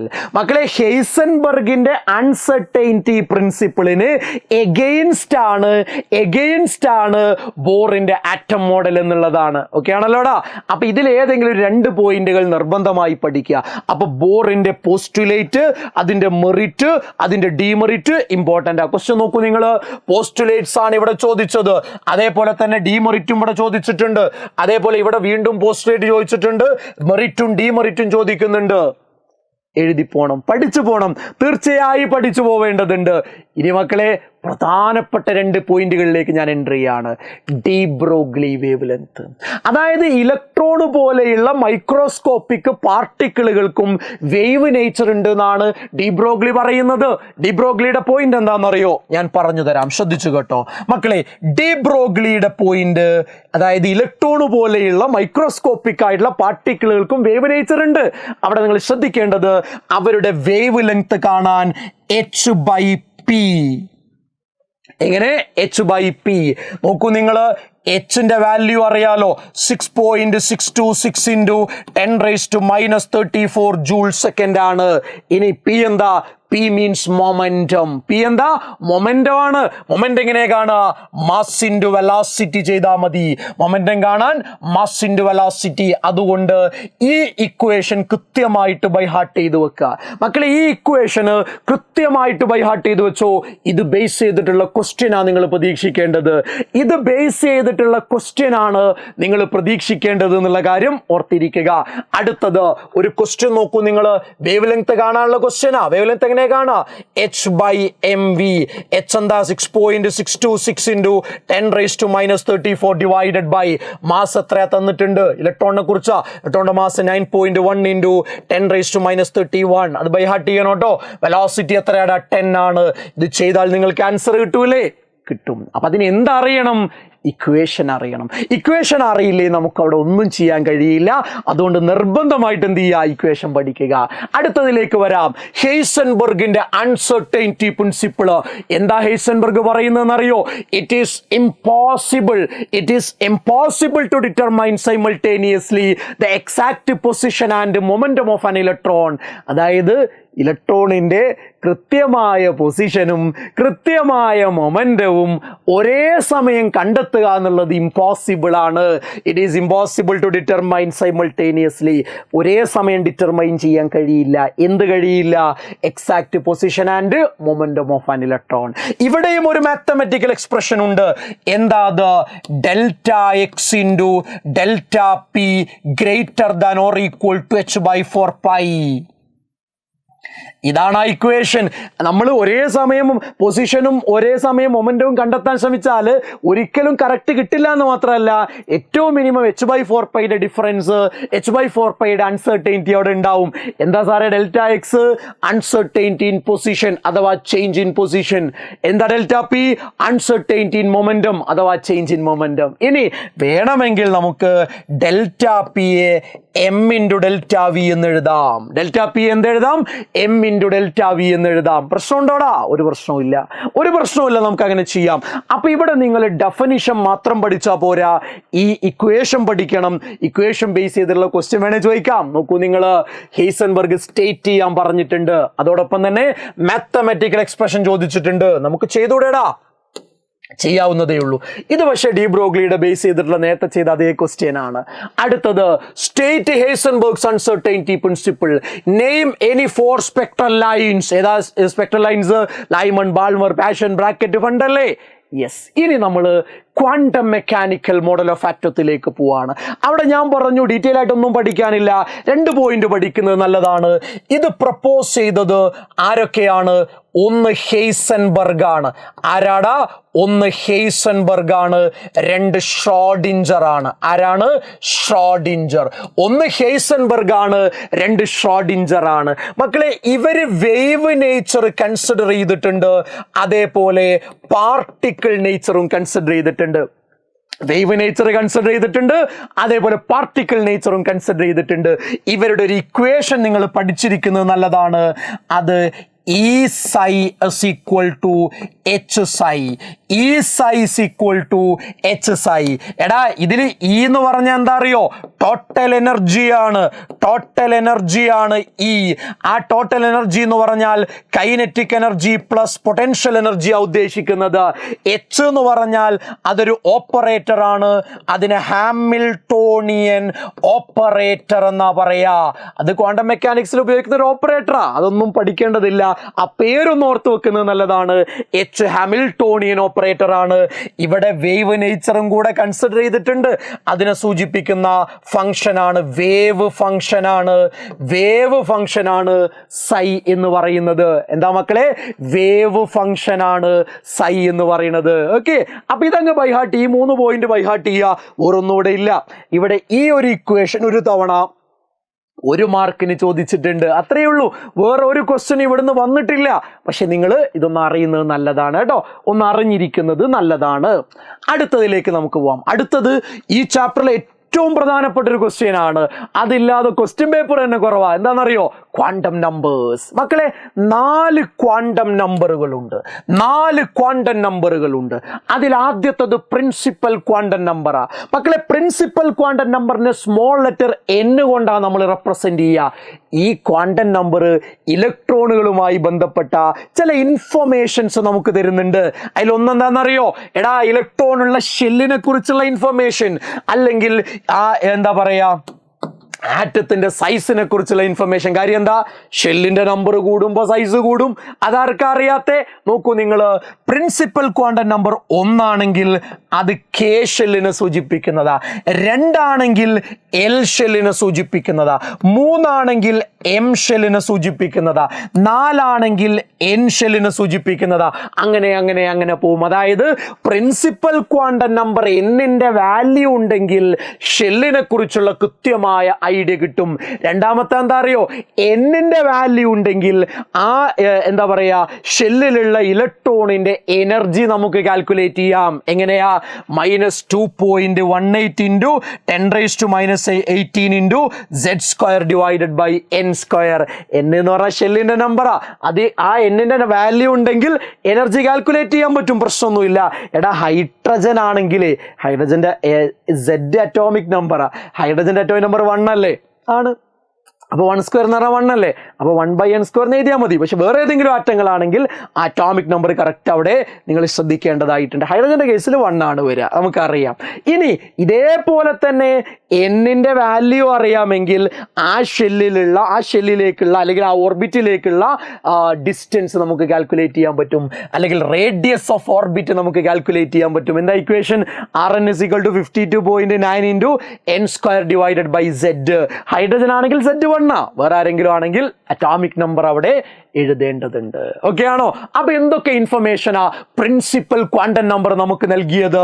1 ഷെല്ലിനെ കുറിച്ച്, 2 എനർജിയെ കുറിച്ച്, 3 എന്താടാ പറ, 3 റേഡിയസ് ഓഫ് ഓർബിറ്റിനെ കുറിച്ച്. ഓക്കെ ആണല്ലോ? രണ്ടാമത്തെ ക്വാണ്ടം നമ്പർ, അതിനെ നമ്മൾ അസിമുത്തൽ ക്വാണ്ടം നമ്പർ എന്നാ പറയാ. മക്കളെ, രണ്ടാമത്തെ ക്വാണ്ടം നമ്പർ എന്താ? Azimuthal quantum number. Small letter L എന്നാ റെപ്രസെന്റ് ചെയ്യുക. ഒരു കാര്യം നിങ്ങൾ ആദ്യം തന്നെ പഠിക്കുക. പ്രിൻസിപ്പൽ ക്വാണ്ടം നമ്പർ n ആണെങ്കിൽ അസിമുത്തൽ ക്വാണ്ടം നമ്പർ 0-ൽ നിന്ന് തുടങ്ങി n-1 വരെ ആയിരിക്കും. എവിടുന്നാ തുടങ്ങുക?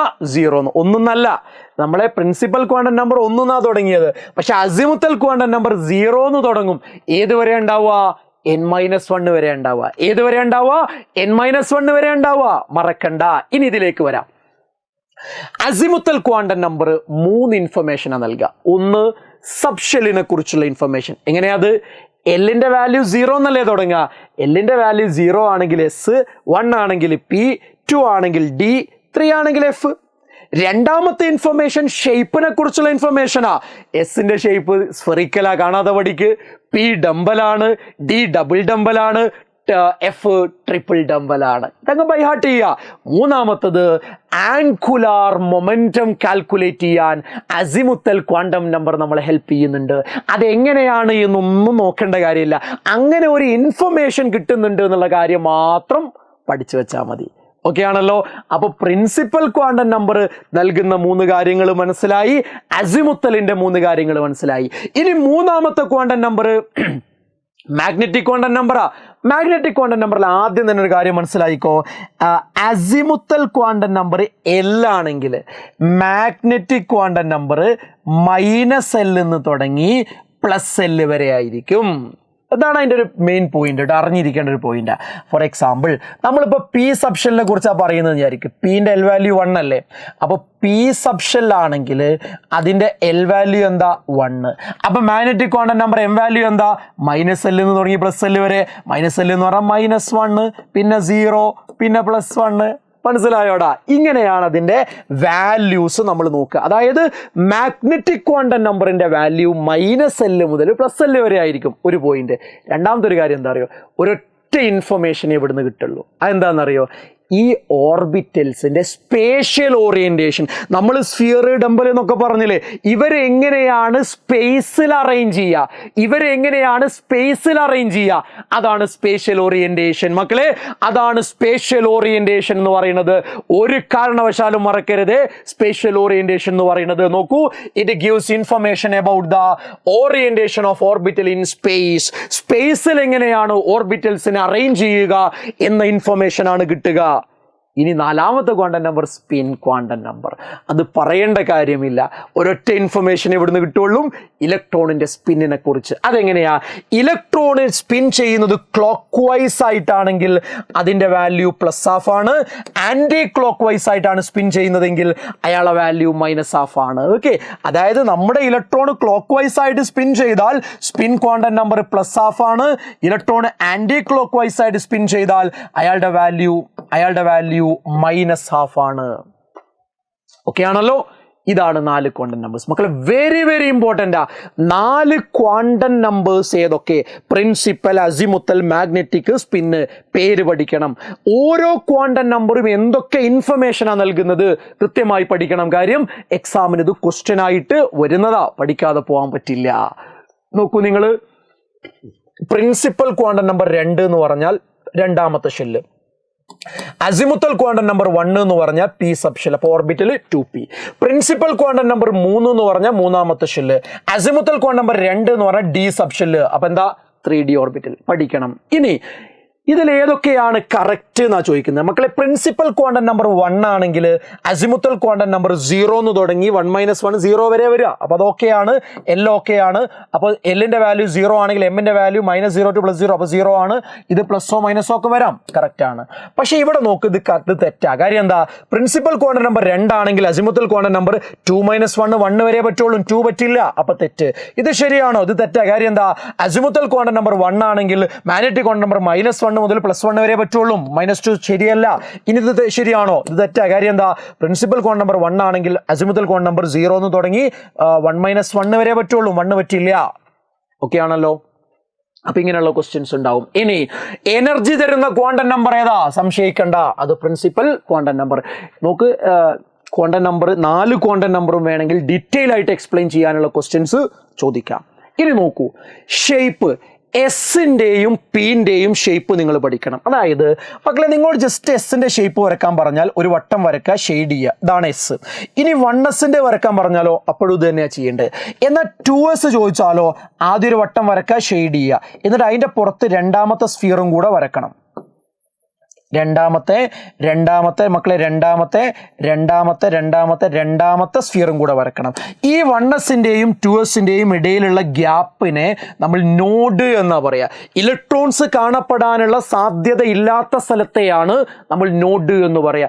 അപ്പൊ എസിന്റെ കേസിൽ ഈ 2 എണ്ണം മാത്രം പഠിച്ചാൽ മതി. എന്നാൽ പിന്റെ ഷേപ്പ് ഡംബല. അവിടെ നിങ്ങൾ 3 കാര്യങ്ങൾ പഠിക്കണം. എന്താണെന്നറിയോ?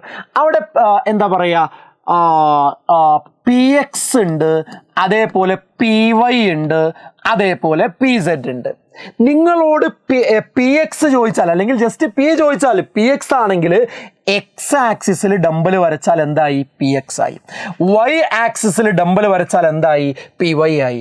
Z ആക്സിസിൽ ഡംബൽ വരച്ചാൽ എന്തായി? PZ ആയി. എത്ര സിമ്പിളാടാ. ഈ 2 എണ്ണമാണ് എക്സാമിന് ചോദിക്കുക. ഒന്നെങ്കിൽ എസ് അല്ലെങ്കിൽ പി. 2 ചോദിച്ചാലും നമുക്ക് ബുദ്ധിമുട്ടില്ല, സിമ്പിളായിട്ട് ചെയ്യാവുന്നതേ ഉള്ളൂ. ഇനി നോക്കൂ, നേരത്തെ നോഡ് എന്ന് പറഞ്ഞൊരു കാര്യം പറഞ്ഞല്ലോ. ഇലക്ട്രോൺ കാണപ്പെടാൻ സാധ്യതയില്ലാത്ത സ്ഥലമാണ് നോഡ്. 2 തരം നോഡുകളുണ്ട്. ഒന്ന് റേഡിയൽ അല്ലെങ്കിൽ സ്ഫെറിക്കൽ നോഡ്. റേഡിയൽ നോഡ് കാണാൻ n-l-1 ആണ്. n-l-1 principal minus azimuthal -1. എന്നാൽ ആംഗുലാർ കാണാൻ L ചെയ്താൽ മതി. ഫോർ എക്സാമ്പിൾ 4p ഓർബിറ്റൽ ആണ് എന്ന് വിചാരിക്കുക. ഇവിടെ എങ്ങനെയാണ് റേഡിയൽ നോഡ് കാണാൻ n- n4 അല്ലേ, l മൈനസ് പിന്റെ l വാല്യൂ 1 അല്ലേ, -1. So that is equal to 2. ഇതിന്റെ ആംഗുലാർ നോഡ് എങ്ങനെയാ കാണാ? Angular node is equal to l ആണ്. പിന്റെ l വാല്യൂ 1 അല്ലേ. യെസ്, ഇങ്ങനെയാണ് കാണാ. ഓക്കെ ആണല്ലോടാ. യെസ്. അടുത്തത് number of radial node in 4p. 4pന്റെ റേഡിയൽ നോഡ് കണ്ടല്ലോ. 4pന്റെ റേഡിയൽ നോഡ് 2 ആണ്. 4 - 1 - 1 2 ആണ്. അടുത്തത് ഫില്ലിംഗ് ഓഫ് ഓർബിറ്റൽസ്. അതായത് ഒരു ആറ്റത്തിന്റെ അറ്റോമിക് ഓർബിറ്റലിൽ ഇലക്ട്രോൺ ഫില്ല് ചെയ്യാണ്. ഒരാറ്റത്തിന്റെ അറ്റോമിക് ഓർബിറ്റലിൽ ഇലക്ട്രോൺ എന്താ ചെയ്യുന്നത്? ഒരാറ്റത്തിന്റെ അറ്റോമിക് ഓർബിറ്റലിൽ ഇലക്ട്രോൺ ഫില്ല് ചെയ്യാണ്. ആ ഫില്ല് ചെയ്യുന്നത് 3 നിയമങ്ങളുടെ അടിസ്ഥാനത്തിലാണ്. അതിലൊന്ന് ഓഫ്-ബാർ പ്രിൻസിപ്പിൾ. ഒന്നുമില്ലടാ, ആറ്റത്തിന്റെ അറ്റോമിക് ഓർബിറ്റലിൽ ഇലക്ട്രോൺ ഫില്ല് ചെയ്യുന്നത് അവരുടെ എനർജി കൂടി വരുന്ന ഓർഡറിലാണ്. അതായത് ആദ്യം ഇലക്ട്രോൺ ഫില്ല് ചെയ്യുക ഏറ്റവും എനർജി കുറവുള്ള ഓർബിറ്റല്ല. അത് ഫില്ല് ചെയ്താൽ അതിനേക്കാൾ എനർജി കൂടുതലുള്ള ഓർബിറ്റലിലേക്ക് പോകും. അത് ഫില്ലായാൽ അതിനേക്കാൾ എനർജി കൂടുതലുള്ള ഓർബിറ്റലിലേക്ക് പോകും. അങ്ങനെ എനർജി കൂടി വരുന്ന ഓർഡറിലാണ് ആറ്റത്തിന്റെ അറ്റോമിക് ഓർബിറ്റലിൽ ഇലക്ട്രോൺ ഫില്ല് ചെയ്യുക. ഇതിനാണ് ഓഫ്-ബാർ പ്രിൻസിപ്പിൾ എന്ന് പറയുക. ആ ഓർഡർ എന്താ? 1s 2s 2p 3s 3p 4s 3d 4p 5s. ഈ ഓർഡറിലാണ് എനർജി കൂടി വരിക. ആ ഓർഡറിലാണ് ആറ്റത്തിന്റെ അറ്റോമിക് ഓർബിറ്റലിൽ ഇലക്ട്രോൺ എന്ത് ചെയ്യുക? ഫില്ല് ചെയ്യാം. സിമ്പിൾ പോയിന്റ്, 1 മാർക്കാണ്. അടുത്തത് പോളീസ് എക്സ്ക്ലൂഷൻ പ്രിൻസിപ്പിൾ. ഒന്നുമില്ല, no 2 electrons in an atom can have same set of 4 quantum number. ഒരാറ്റത്തിനകത്തുള്ള 2 ഇലക്ട്രോണുകൾക്ക് ഒരേപോലെയുള്ള 4 ക്വാണ്ടം നമ്പർ ഉണ്ടാവില്ല. ഒരാറ്റത്തിനകത്തുള്ള 2 ഇലക്ട്രോണുകൾക്ക് ഒരേപോലെയുള്ള 4 ക്വാണ്ടം നമ്പർ ഉണ്ടാവില്ല. No 2 electrons in an atom can have same set of 4 quantum number. ഒരാറ്റത്തിനകത്തുള്ള 2 ഇലക്ട്രോണുകൾക്ക് ഒരേപോലെയുള്ള 4 ക്വാണ്ടം നമ്പേഴ്സ് ഉണ്ടാവില്ല. മൂന്നാമത്തത് എന്താണ്? ഹൺസ് റൂൾ ആണ്. ഹൺസ് റൂൾ വളരെ സിമ്പിളാണ്. എന്താണെന്നറിയോ? ഞാൻ നൈട്രജൻ എഴുതാം. നൈട്രജന്റെ atomic number 7, configuration 1s2 2s2 2p3. 1s 2 electron, 2s 2 electron. 2p എന്ന് പറഞ്ഞാൽ 2px 2py 2pz. അപ്പോൾ 3 ബോക്സ് വേണം. ഇവിടെ 3 ഇലക്ട്രോൺ അല്ലേ ഉള്ളേ. നിങ്ങൾ മനസ്സിലാക്കേണ്ടത് ഇത് ഡീജനറേറ്റ് ഓർബിറ്റലാണ്. എന്താ അങ്ങനെ പറഞ്ഞാൽ ഇവരുടെ എനർജി ഈക്വൽ ആണ്. എനർജി ഈക്വൽ ആയ ഓർബിറ്റലാണ് ഡീജനറേറ്റ് ഓർബിറ്റൽ എന്ന് പറയാം കേട്ടോ. ഒരു ഡീജനറേറ്റ് ഓർബിറ്റലിലേക്ക് ഇലക്ട്രോൺ ഫില്ല് ചെയ്യുമ്പോഴേ ആദ്യം തന്നെ പോയി പെയർ ചെയ്യാൻ പാടില്ല. പിന്നെന്ത് ചെയ്യണം? ആദ്യം അത് പാർഷ്യലി ഫില്ല് ചെയ്യണം. ഓരോ ഇലക്ട്രോൺ വെച്ച് ഫില്ല് ചെയ്യണം. ഇനി ഇലക്ട്രോൺ ബാക്കിയുണ്ടെങ്കിൽ പെയറിങ് നടത്താം. നോക്കൂ, ഇവിടെ 3 എണ്ണല്ലേ ഉള്ളൂ. ഇലക്ട്രോൺ ബാക്കിയുണ്ടോ? ഇല്ല. അപ്പോൾ പെയറിംഗ് ഇല്ല. ഇതാണ് പരിപാടി. അതായത് electron pairing takes place only after partially filling degenerate orbital. Energy equal ആയ ഓർബിറ്റൽ പാർഷ്യലി ഫില്ല് ചെയ്തതിന് ശേഷം മാത്രമാണ് എന്ത് തുടങ്ങാൻ പാടുള്ളൂ? പെയറിംഗ് തുടങ്ങാൻ പാടുള്ളൂ. റെഡി അല്ലേടാ? യെസ്. അപ്പോൾ ഈ 3 കാര്യങ്ങൾ പഠിക്കുക കേട്ടോ. 3 കാര്യങ്ങൾ പഠിക്കുക. ഇലക്ട്രോണിക് കോൺഫിഗറേഷൻ ചെയ്താൽ നമുക്കറിയാം. ഇനി ഈ ഒരു പോയിന്റ് വളരെ ഇമ്പോർട്ടൻ്റ് ആണ്. ഒരു ആറ്റത്തിൻ്റെ അറ്റോമിക് ഓർബിറ്റൽ ഫുൾഫിൽഡ് ആണെങ്കിലും ഹാഫ് ഫിൽഡ് ആണെങ്കിലും അതിന് ഹൈ സ്റ്റെബിലിറ്റി ഉണ്ടാവുക. ഫുൾഫിൽഡ് ആണെങ്കിലും ഹാഫ് ഫിൽഡ് ആണെങ്കിലും അതിന് ഹൈ സ്റ്റെബിലിറ്റി ഉണ്ടാവുക. കറക്റ്റായിട്ട് നിങ്ങൾ എന്ത് ചെയ്യണം? ഇത് പഠിച്ചു പോവേണ്ടതുണ്ട്. മനസ്സിലായല്ലോടാ? അത് അവിടുന്ന് ചോദിക്കുന്ന ക്വസ്റ്റ്യൻ ക്രോമിയത്തിൻ്റെയും കോപ്പറിൻ്റെയും കോൺഫിഗറേഷനാ. ക്രോമിയത്തിൻ്റെ അറ്റോമിക് നമ്പർ 24 ആണ്. Configuration 1s2 2s2 2p6 3s2 3p6 4s2 3d4 എന്നാ വരേണ്ടത്. പകരം 4s1 3d5. കാര്യം ഒരു ഇലക്ട്രോൺ അങ്ങോട്ട് പോയാൽ ഇവിടെ ഹാഫ് ഫിൽഡ് ആവും. അതേ കോൺഫിഗറേഷൻ ആണ് കോപ്പറിന്. 29 ആ കോൺഫിഗറേഷൻ. ഇങ്ങനെ വന്ന് 3p6 കഴിഞ്ഞാൽ 4s2 എന്ന് വരേണ്ടതിന് പകരം 4s1 3d10 എന്നാണ് വരിക. എന്താ സാറേ ഇത് രണ്ടും ഇങ്ങനെ വരാൻ കാര്യം? ഇത് ഫുൾഫിൽഡ് ആണ്, ഇത് ഹാഫ് ഫിൽഡാ. ഫുൾഫിൽഡ് ആണെങ്കിലും ഹാഫ് ഫിൽഡ് ആണെങ്കിലും അവിടെ ഹൈ സ്റ്റെബിലിറ്റി ഉണ്ടാവും എന്നുള്ള കാര്യം മക്കളെ കൃത്യമായിട്ട് നിങ്ങളൊന്ന് നോട്ട് ചെയ്ത് പോവുക. ഓക്കെ. അപ്പോൾ ഇത്രയും കാര്യങ്ങളാണ് സ്ട്രക്ചർ ഓഫ് ആറ്റം എന്ന് പറയുന്ന ചാപ്റ്ററിൽ നമ്മൾ നിർബന്ധമായി പഠിച്ചിരിക്കേണ്ടത്. ഒരു വലിയ ചാപ്റ്ററാണ്, ലെങ്തി ചാപ്റ്ററാണ്. നമ്മൾ എന്താ പറയുക, ഒരു ലൈവിൽ തന്നെ 3-3.5 മണിക്കൂർ എടുക്കുന്ന ചാപ്റ്ററാണ്. ഡീറ്റെയിൽഡ് ആയിട്ട് എടുക്കുകയാണെങ്കിൽ ഒരു 7-8 മണിക്കൂർ ആവശ്യമുള്ള ചാപ്റ്ററാണ്. അത് വളരെ സിമ്പിളായിട്ട് ഏറ്റവും പ്രധാനപ്പെട്ട ക്വസ്റ്റ്യൻസ്, പോയിന്റുകൾ ഒന്നും മിസ് ചെയ്യാതെ നിങ്ങളിലേക്ക് വളരെ 1 മണിക്കൂറിൽ താഴെ സമയം കൊണ്ട് എത്തിച്ചിട്ടുണ്ട്. ഇനി നന്നായിട്ട് മക്കളെ നിങ്ങൾ പഠിക്കുക. നിങ്ങൾക്ക് ഡൗട്ടുകൾ വരുന്ന സമയത്ത് yasin.sar_, എൻ്റെ ഇൻസ്റ്റാഗ്രാം ID ആണ്. നിങ്ങൾക്ക് അതിലേക്ക് മെസ്സേജ് അയക്കാം, ഡൗട്ടുകൾ ചോദിക്കാം. നിങ്ങൾക്ക് എന്ത് ഡൗട്ട് കെമിസ്ട്രിയിൽ വന്നു കഴിഞ്ഞാലും ടെൻഷൻ ആവേണ്ട കാര്യമില്ല. ജസ്റ്റ് മെസ്സേജ് അയച്ച് ചോദിക്കുക. അപ്പോൾ മക്കളെ നമുക്ക് അടിപൊളിയായിട്ട് എന്ത് ചെയ്യാം? അടിപൊളിയായിട്ട് പഠിക്കാം. ഫുൾ മാർക്കിലേക്ക് തന്നെ എത്താം എന്നുള്ളതാണ്. So all the very best. എല്ലാവരും നന്നായിട്ട് പഠിക്കുക. ഞാൻ കൂടെ ഉണ്ട്. ബൈ.